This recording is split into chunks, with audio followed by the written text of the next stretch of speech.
Today, I'll be speaking about an important topic that I have titled Should You Invest or Save? This is a part of a series I started a while ago on financial literacy for young professionals. And I've spoken about how to negotiate your salary, how to budget, and how to think about budgeting as a whole. And lastly, in this series, I'll be talking about whether you should save or invest.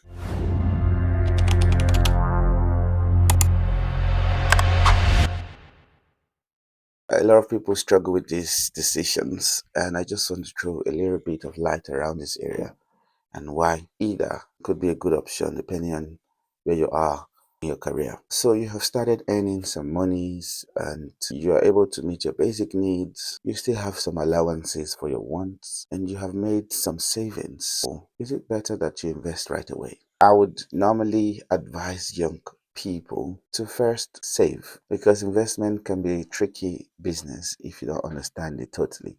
So build up your savings for a number of times. It could be for a year if you're consistently saving a portion of your salary. I did mention around 20% for a beginner, but I also said don't be too rigid on 20%. It's possible that you can save 90% of your salary if you earn really good, and maybe 8% is able to meet all your needs, and 20% is able to meet all your wants. But you must really earn high to be able to do that. So be flexible around the percentage. So maybe you have managed to save, let's just use for sake of simplicity, 20% of your earning, the number of. While you are doing that, it's better for you to start learning the things that you would use the money for. It could be for investment, it could be to start a side hustle, a system that will be auto generative or auto generate income for you, like a vending machine, for example. So you don't need an operator for that. And so that's something you can think about. But use the time that you're spending saving all your income to build your knowledge. Save first, don't start with investing except you have already accumulated the knowledge you need for investing while you were in school.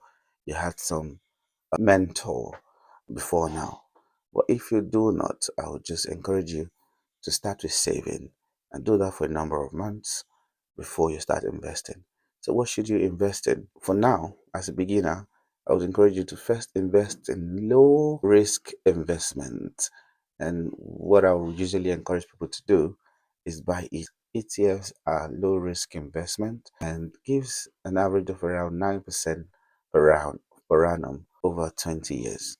So if you're consistently saving on ETFs or investing in ETFs, you'll still be better than the average investor. The key word is consistency. So save, then gradually move to investing by starting to invest on low risk securities like ETFs. There is a system that is popular in the US that is called dollar cost averaging. What that means is that when you start investing in ETF, because it's a pool of a diverse investment portfolio, you are able to manage a risk and you are able to not lose too much. Then after a while, because the market will always go up and down, fluctuate, you are able to manage that process through investing in ETFs. So even if the market goes down, still putting your 20% there. If the market goes up, still putting your 20% there.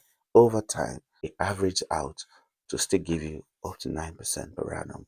But this must be a long-term plan and not something that you're planning to withdraw in the next 2, 3, 4, 5 years. It should be long term, like 10 years. So that's the dollar cost averaging. That despite the fluctuation in the market, you are still able to maintain consistent return over time and to meet your investment objective. Then lastly, build on your knowledge base. Yes, it's good to invest in low risk investment, but there are investments that can give you up to 30% per annum. There are investments that can give you more than 100% per annum. And that is why you must continuously build your knowledge base to understand those investments and to know if it's something that you'll be interested in. So, what are those investments that you need to invest in that can give you such high return? Usually, for those investments, it's also possible that you lose all your money. So, you must be able to balance it, which is why I'm not going to advise you to do that at this early stage. But as you continuously build on your low risk investment, then over time you can graduate to high risk investment. And like they say in economics, the higher the risk, the higher the return. The lower the risk, the lower the return. So if you want to get higher return on investment in the future, then you need to invest in high risk investments. And the way to do that is to build your knowledge. Once you have built enough knowledge, it's easy for you to take those decisions. Until then, stick to your ETF or other low interest or low risk investment. I hope you found this session useful. This topic has been on whether to save or invest and which should you start with.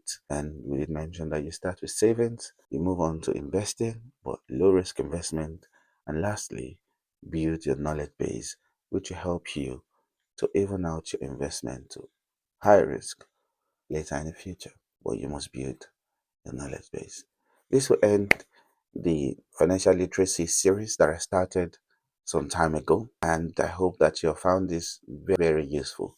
In the first part, I talked about how to negotiate salary, and in the second part, I talked about how to budget and a way to think about it differently. And in this last part, I talked about savings and investment and the tips that you can use for a young professional. I'll see you in my next series.